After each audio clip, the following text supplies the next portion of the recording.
Magandang araw sa inyong lahat. Welcome sa ating on the spot guide today. Paalala lang mga bro na mga probables na ating ibinibigay ay guide lang. Wala tayong anumang koneksyon sa PCSO na masasabi natin na sureball o sigurado ang ating mga numero. Ang lahat ay nakadepende lang yan sa ating sariling analysis sa kompetisyon. Pakilike na lang at pakishare dito sa ating guide. Tandaan mga bro, ang ating guide ay hindi lang sa 3D Lotto, pwede rin ito sa STL. Walang specific na lugar, basta merong STL, pwede ninyong tayaan ang ating guide sa ating on the spot para sa 2 PM draw.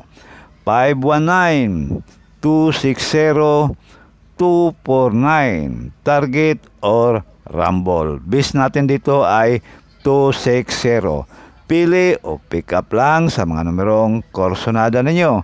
Pag hindi nag-spot, pwedeng tayan ulit sa susunod na draw. Depende na lang yan sa inyong budget. Okay, huwag kalimutan ang ating guide kahapon. Pwede niyong balikan at mag-pick up ng mga numerong korsonada ninyo. Sa ating 5 PM on the spot, 269, 529 at 475. Target or rumble. Base natin dito mga bro ay 269. Pili o pick up lang sa mga numerong personada ninyo.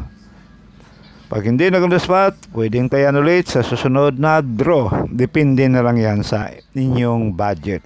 Excuse me. Para naman sa ating pang last draw, 489 819 839 target or rumble. Base natin dito mga bro ay 819. Kung korsonada ninyo ang ating base at kung yan lang gusto nyo tayan, nasa inyo na yan. Pili o pick up lang sa mga numerong korsonada ninyo. Yan ang ating pang last draw. Meron tayong Christmas mintin dito mga bro.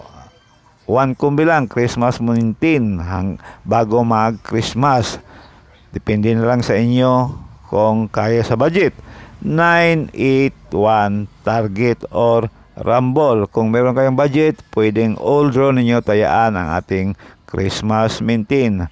Hanggang magpasko ito mga bro, bago magpasko ang ating Christmas mintin. Okay? Maraming salamat sa inyong lahat at sana makabawi tayo at manalo hindi lang kay sa STL kundi maging sa 3D Lotto. Good luck na lang at